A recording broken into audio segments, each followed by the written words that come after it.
CNBC, tobacco company Philip Morris starts life insurance firm that offers discounts to smokers who quit. Philip Morris International, the tobacco company that sells Marlboro cigarettes, is getting into the life insurance business. Called Rivetti, the wholly owned subsidiary will initially sell life insurance in the UK with plans to expand into more markets overseas. Smokers will receive discounts if they stop, quit, or switch to a possibly less carcinogenic product like Philip Morris's vaping devices.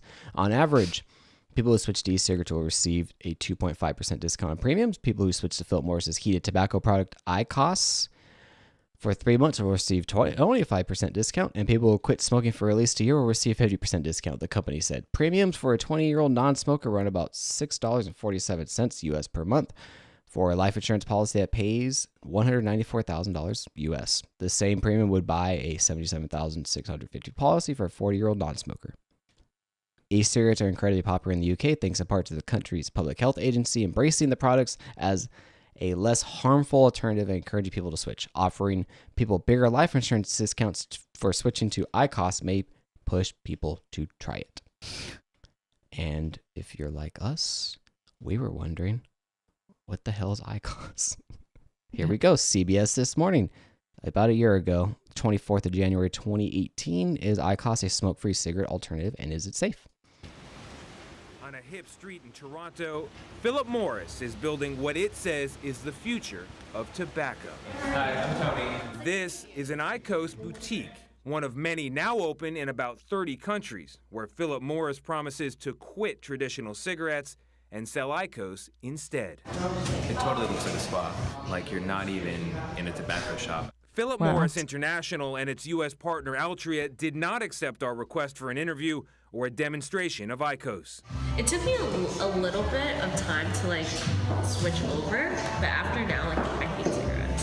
So we came here to Toronto to experience the sales process ourselves. Wait. That poor employee, she gonna lose her job because they refused to comment. Yeah. And they just go and say, we're gonna bring a camera in here. What did they have? Hopefully she got approval from somebody higher up. Poor girl. Oh, man. Over the sound of a noisy espresso machine, we heard IQOS pitched as a cleaner alternative to traditional cigarettes. Sure. So what's in this is there's just tobacco and nicotine? In a statement to CBS this morning, Philip Morris International said, our goal is to convert every adult smoker who would otherwise keep smoking to smoke-free products such as IQOS. We are also clear that IQOS is not risk-free. What Philip Morris does argue in its FDA application is that if smokers converted to IQOS, it would significantly reduce harm and the risk of tobacco-related disease. The American Cancer Society cautions most of the research on IQOS has been funded by Philip Morris. A recent independent study concluded that the physical effects of IQOS on users are not yet known. Yeah. There you go. We do not have long-term studies. Yeah, so good luck. Also, I like how it's a big promotional for their product as well. Yeah, for IQOS, I know. Wow. Science Daily. Microbial contaminants found in popular e-cigarettes. The study, which examined 75 popular e-cigarette products, cartridges, single-use, and e-liquids, refillable material, found that 27% contained traces of endotoxin, a microbial agent found in gram-negative bacteria, and that 81% contained traces of glucan, which is found in the cell walls of most fungi. Exposure to these microbial toxins has been associated with countless health problems in humans, including asthma, reduced lung function, and inflammation. The study was published online in Environmental Health Perspectives on April 24, 2019. The researchers noted that the contamination of the products could have occurred at any point during the production of the ingredients or of the finished e-cigarette product. They hypothesized that cotton wicks used in e-cigarette cartridges may be one potential source of contamination, as both endotoxin and glucan are known contaminants of cotton fibers. Yeah, I mean, this was kind of worrisome because some of these concentrations that they reported in this study, at least of the juice concentration, were pretty high. And in comparing them to other studies where they talked about these glucans, they were present in almost 5 orders of magnitude lower. But at the same time, they didn't measure how much was actually getting into the lungs. Mm-hmm. And different glycans may be more or less harmful because, again, they come from a variety of sources, like you mentioned. Could be fungi, bacteria, or just plant matter. So I really wish we knew some researchers who research this stuff. Yeah. But we'll keep an eye on it because they keep finding new things about these e-cigs and how they're not really well regulated. And from the chat, you think they would pay microbiologists to not make bad product? Yes. Mashable. Is this weed breathalyzer for real? Don't hold your breath. Hound Labs, a Bay Area company, announced Wednesday it had completed a successful clinical trial for its world's first marijuana breathalyzer. The company says it will move forward with making a commercial product with a roughly $5,000 price tag, primarily aimed at police and construction companies. Hound Labs claims a trial shows THC can be detected in breath in the truly minuscule amount of a trillionth of a gram per liter for 2 to 3 hours after inhaling. The study has not yet been peer-reviewed or published. It asked 20 people, a small number for a clinical trial, to bring their own weed. Kara Lynch, the UCSF doctor responsible for the study, says financial restrictions prevented her from using more participants or a control group, but they were not necessary. Mashable was shown a non-working prototype of the Hound, and several larger versions of the prototypes that supposedly proved the technology needed to detect that tiny amount of THC is getting smaller. But Hound Labs is not letting journalists or indeed anyone outside of the 20 people UCSF pulled off the street to test the device at the moment. In 2016, an early version was apparently tested on volunteer drivers in California. No high people were found. I don't know if they've found the solution yet. Yeah. I mean, you'll notice this becomes a theme in this other study that we talk about, but basically they don't have any way to correlate levels of THC to levels of impairment. Yes. At least not that they've found yet. People are racing. They're trying. Yeah, the first one, big money. The first one, file those patents. Let's get it going. Let's get it going. It going. Didn't they also say, that they hadn't even tested this, so they were just rushing it? Yep. They're just trying to get the first to market. Hound Labs, that might be a good name. But logo looks cool. Really nothing that's been proven. No proof. National Geographic. Cannabis 101. Cannabis. It's the most frequently used illicit substance in the United States, and arguably one of the most controversial. Cannabis, or marijuana, is a drug derived from certain strains of the plant Cannabis sativa. The plant's flowers and leaves contain That looks so cool. That looks cool. Everyone, if you're not watching the video, you need to go watch the video version of this show. I'll put it on YouTube. I'll isolate a part. You'll find it. It'll say Cannabis 101 in the title on YouTube. Look at that. chemical compounds called cannabinoids, which produce cannabis's mind-altering effects. It's absolutely beautiful. Yeah. Cannabis 101, THC.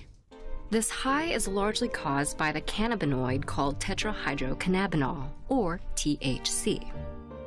When THC from cannabis is ingested or inhaled, it overwhelms the body's natural levels of THC in the cardiovascular and central nervous systems. In the brain, THC attaches to neurons that send information via chemicals known as neurotransmitters. The THC decreases the amount of neurotransmitters the neurons produce, thereby decreasing the amount of information transmitted. This results in psychoactive effects such as lack of coordination, memory loss, hallucinations, and increased appetite. Yeah.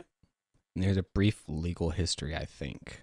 Because of some of these psychoactive effects, cannabis had been used for medicinal purposes for thousands of years.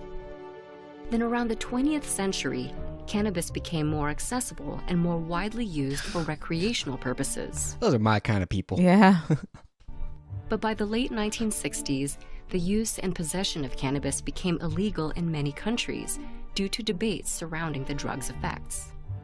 Opponents state that the dangers of cannabis include inducing heart attacks, decreasing sperm count, and stunting brain development, particularly in teenagers. Proponents, especially of medicinal marijuana, cite benefits including treating seizures, relieving chronic pain, and preventing nausea-induced. Studying brain development in teenagers, possibly. Also, didn't we report that some studies said that people who enjoyed cannabis had higher sperm counts? Mm-hmm. Yeah. We have reported that. Conflicting research. It's okay. More on that later. Yeah. By chemotherapy. Oh, that was the end of the clip. My bad. Well, There you go. Little history on cannabis. If you like video work, I encourage you to go check it out. It's Cannabis 101, National Geographic. Very fine video work there. Forbes. Cannabis operators to create national brands through M&A, mergers and acquisitions.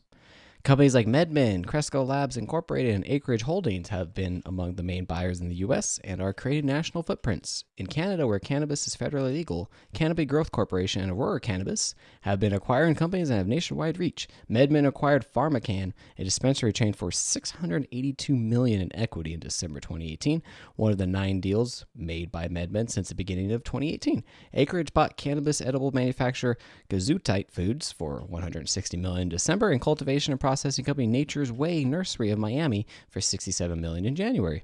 The cannabis market in Canada is expected to reach $5.9 billion in sales by 2022 and almost $17 billion in the U.S. that year, according to a report by BDS Analytics. All 4 experts cited in the article expect U.S. federal legalization to happen in the next several years. Already Congress is considering a bill, which is called Secure and Fair Enforcement Act, which would allow banks to work with cannabis companies. Nice. Because right now that's a big hurdle. Yeah. Banks can't work with cannabis companies. It makes things very difficult. Everything's in cash. Yeah. The dispensaries, everything's really dangerous. Hey, it's growing. It can't be ignored. If anyone wants to hire a PhD chemist in cannabis, Ask healthytalkshow.com. Science Daily. 1 in 7 Washington state drivers with children in the car recently used marijuana. According to a roadside survey conducted in Washington state, use of alcohol and cannabis among adults driving children in Washington state, published in the latest issue of the Journal of Studies in Alcohol and Drugs, found that 14.1% of drivers with children in the car, nearly 1 in 7 tested positive for THC, but so did 17.7% of drivers without a child in the car. Not statistically a significant difference. Because detecting THC in blood or saliva does not correspond to impairment, as does a positive alcohol test, it's unclear these drivers are actively impaired by THC. The group, which was led by Eduardo Romano, PhD of the Pacific Institute for Research and Evaluation, analyzed data from the roadside survey of more than 2,000 drivers aged 21 and older conducted in Washington state in 2014 and 2015 after the legalization of recreational marijuana sales there. During both daytime and nighttime hours, researchers asked drivers at stoplights and stop signs if they wanted to do a voluntary study.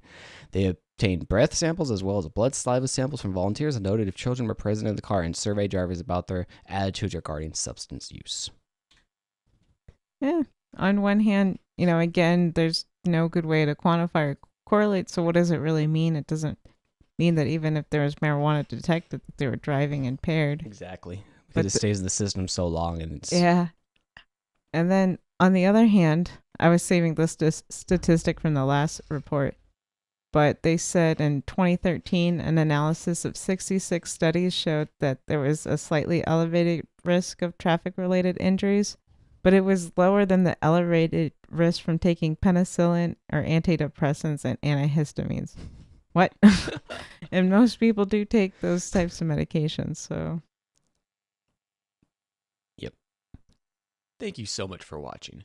For more Healthy Talk Show, please consider subscribing to our podcast over at healthytalkshow.com/subscribe. It's free. Twitter and Instagram at Healthy Talk Show, drop the W.